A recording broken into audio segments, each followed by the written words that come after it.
So, when did you try to first record your first song? Like you about 13, 14, you start writing. You in the system. 10, 11, I started trying to play with it. You started trying to record? No. 10, 11, I started to try to rhyme. You know what I'm saying? Even before that, matter of fact, now I think about it in English class. Okay. When we had to do poems, right? Mine would come out like raps. Yeah. So she said that to me, like, are you into like rappers and hip hop and stuff? I was like, yeah. So she was like, well, this is poetry, but it's like more so just like it's like rap. Bro, it's the same difference. Yeah, exactly. It's the same difference. My stuff was like about basketball, like I'm gonna go crazy. I'm gonna get back, put my back like Shaq. You know that goofy little shit like that. Yeah, you like, a kid. Right? Yeah, like you a kid. Yeah, I started rapping about shit like that. Yeah. You know what I'm saying? And then as you get older, you know what I'm saying, it turns into something else. But I started recording. We was breaking the headphones in half and putting in the back of the computer. Ooh, come on, talk that real shit. So that was like 2004, 2005. Talk that real shit. And what you was doing? We had one ear to listen to the beat, and then we had the other earpiece to rap into. You know what I'm saying? And that shit. Niggas is rapping into a motherfucking headphone, using a headphone as a microphone. Yeah. Yeah. These are humble beginnings. Very humble. And you are not the first motherfucker I know. Right. Like I said, when I was telling you I was a kid, yo, this is when we had tape recorders. Yeah, I did that too. Where you just and we would like you would be beatboxing, I'd be sitting here rapping. Yeah, exactly. You know what I mean? We would even do that with the radio. Then the radios came out where it would have the karaoke feature on there, and they'll do something to the EQ as though the vocals would be down and the beat would be up. Yeah. You know what I'm saying? So we had to jazz it up. We had to figure out a way, because nigga, if you was going to the studio when I was 13, 14, you had to have money. Not only money, a vehicle to travel. I'm going to tell you this. I used to work in the studio at that time. 2003, 2000. Okay. Up the street. Oh, the one on 20. It's on Maryland, and it ain't there no more. No, I know what you're talking about. You talking about the one with Sugar Hill and them used to come back? I mean, Drew Hill and them used to come back? No. This was a one to try to start up label out of Baltimore. Okay, and they had a space and they created a studio. And I engineer. I know how to engineer and shit. Yeah. So I was an engineer there. Mm-hmm. You know what I mean? But right up the street, I want to say it was 2003 to maybe 2005 or 6. You know what I'm saying? So it was a different time, bro. Like that's when Pro Tools first hit around that time, right? I want to say Pro Tools. Pro Tools was out. I want to say late 90s. Oh, okay. That's what I learned. That's why one of the programs I learned on to be an audio engineer. I went to the Sheffield Institute. Oh wow, you went to Sheffield? Yeah. Wow. You know what I mean? Straight out of high school. Oh wow. But you know, around that time, like you saying, I can't remember how much these motherfuckers charged the album. It had to have been at least 100. No, it wasn't that. Bro, they wasn't that kind of. They wasn't that big of a studio. Okay, so they ain't have all the track. They had some things, but nigga, they ain't had no SL 4000, whatever the fuck it is console. They ain't had that big. It wasn't no super big. No. Yeah. It was more like a pre-production studio, to be honest with you. Okay. You know what I'm saying? Yeah. You know, we at that age though, we can't even fathom being around no shit like that. You know what I'm saying? Like, I don't know. You know what? Like you had to have a different drive to get into them spaces at that time. And I would even say this though. It depends upon what you're exposed to. True. If this goes for anything, even in our community, especially in Baltimore, if you're not exposed, all you see in your neighborhood are certain things. Yeah. Most likely that's who's going to influence you. But if somebody shows you something else, that's a fact. Takes you from out of Baltimore and takes you all the way to fucking Bethesda, Cockeysville, and shows you a whole nother side of life. Yeah. And actually places you there enough where you like, you know what? Wake up in that motivation in you to. You know, I think that's the difference. Yeah. I think he's a great example of that. You know what I'm saying? He's 19 years old, bro. You 19? He's 19 years old. Okay. He's 19 years old, and you know, when I was 19, I was rapping. Right. But I was cool with doing ciphers at the cafeteria at college because I wasn't going to class. Okay. You feel me? So I was cool with doing the ciphers and oohs and ahs and go home and be like, hey, yo, that shit felt good. You know what I'm saying? But like you said, if I would have got, and towards the end of my college career, I got exposed to a nigga just having a regular computer, a little inbox, one mic. And he was like, yo, this is how I record. And I heard high quality music.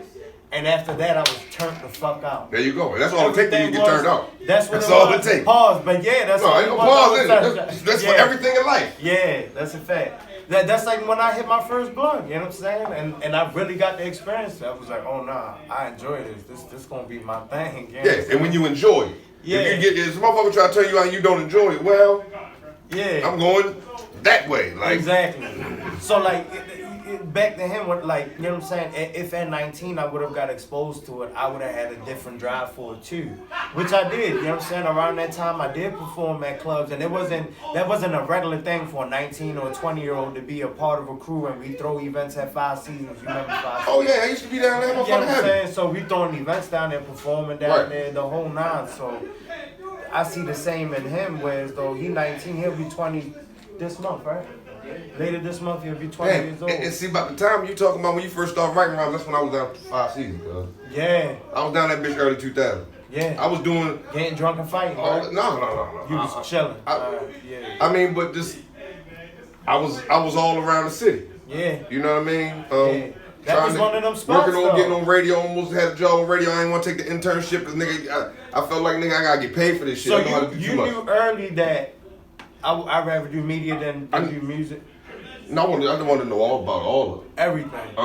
Like I said, I first started rhyming at 9 or 10. Yeah. By 14, that was 14. the seed. That was the root. I just love hip hop. Yo, some MCs turn me out. I tell everybody this.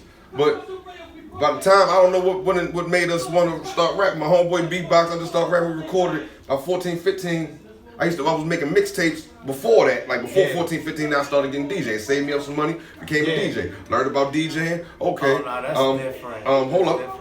I got the instrumentals. I already rap. I start kind of recording my shit on my own little DJ equipment. Yeah. Okay, then I start, damn, I want to take the next step. What's that? Production. Right. Got me a little ass $100 drum machine or something. Right. You know what I mean? And then just was doing my own research because I'm intrigued by it. I started learning about, I had my little, kind of in-house studio, but it wasn't nothing massive, but it was something. Right. All right, where the big boys do their shit? Yeah. You know what I mean? Straight out of high school, I'm looking into that. Where the fuck they got somewhere I can learn how to do this shit? Wow. But that's was because it was something I was into. I didn't have to get exposed to it. I went searching. Searching. Yeah. You know what I mean? I ain't never had nobody in my family doing music. Yeah. You know what I mean? But I love fucking music. Yeah. You know, my family now, my wife and my kids, they be playing music all fucking day and night. Yeah.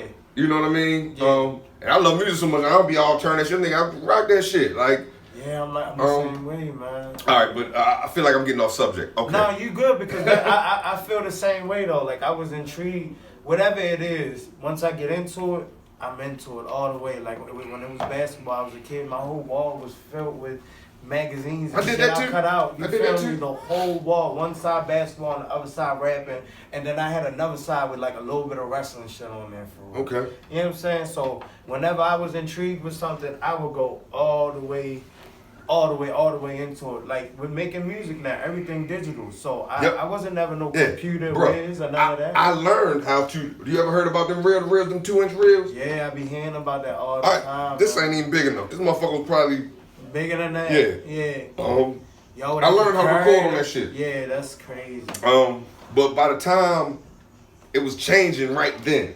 Like right when I was learning, that was right when, like you was talking about Pro Tools, it was late 90s, early 2000s, that shit was changing right around that time. Yeah.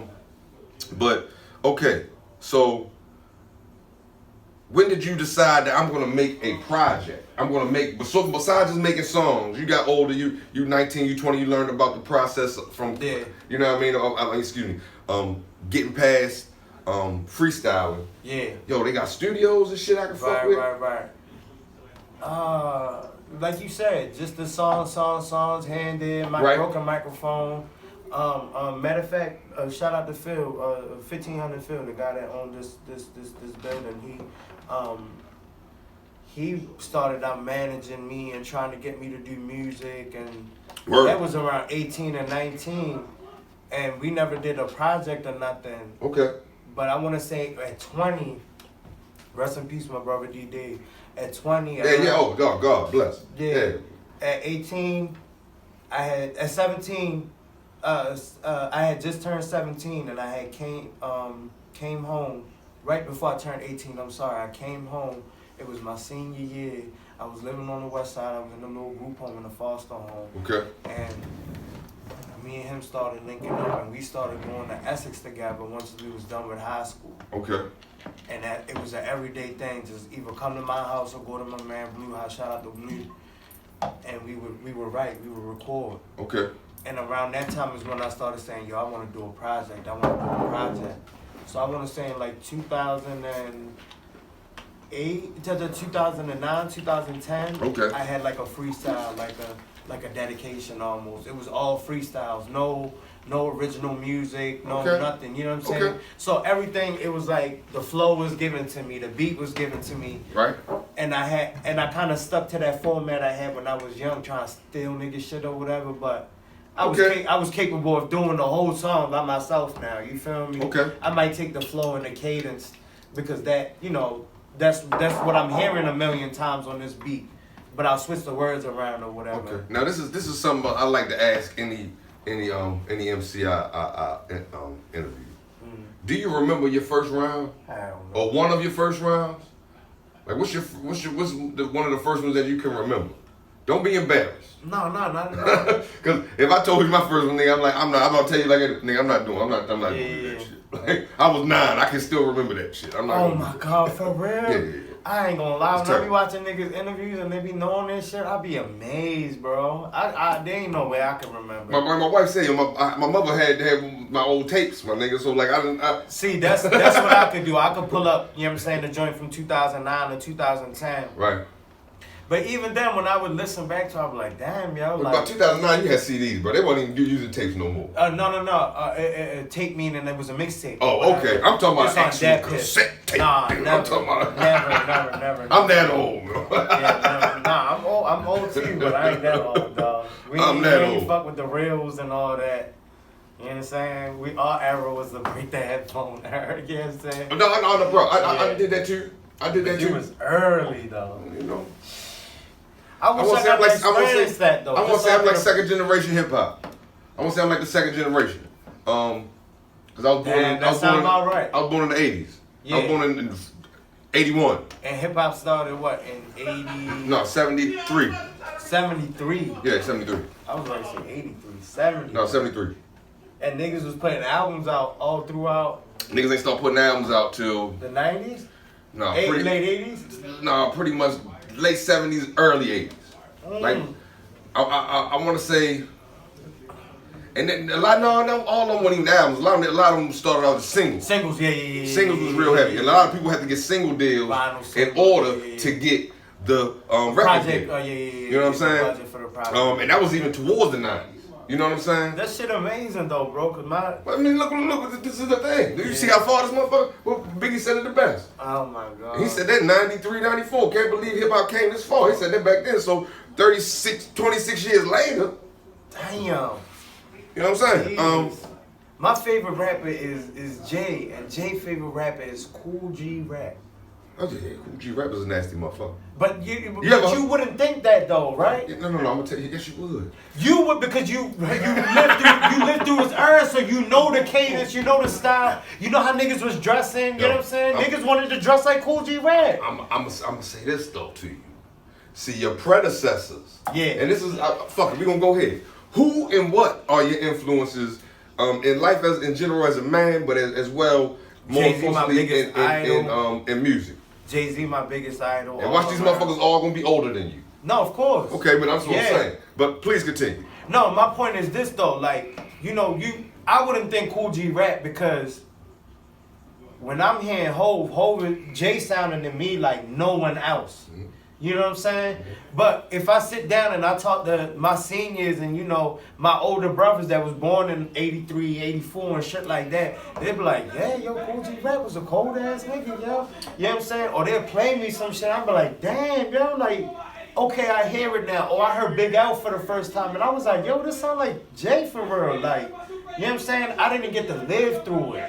So I didn't get to see niggas when they wore the silk shit and the gold chains and the rings and all that. That old school Dapper Dan shit. Exactly. And then when I go and look at Jay shit, when Jay was young, he wanted to be Cool G Rap. Like you could clearly see the part in their head. Because your predecessors. Yeah. And it would even be basketball. You ask an older person, who was they?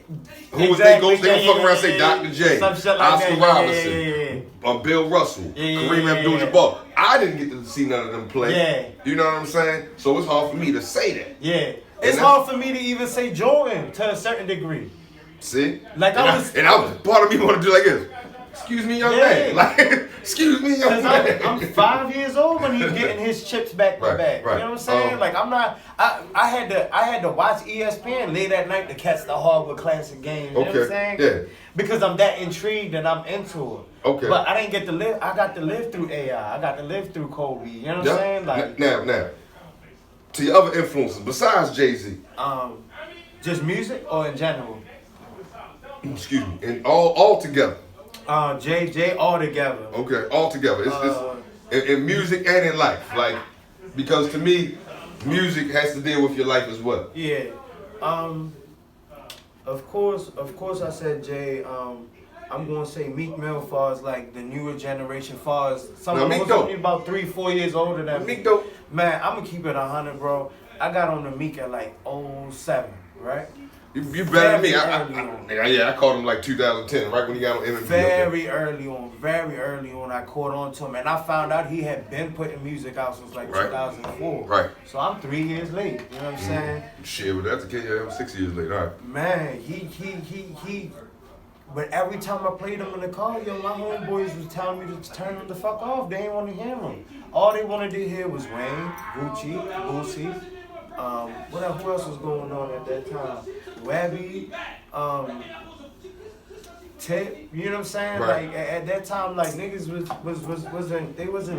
It was a point where listening to 50 Cent was corny. In like 08, it was corny.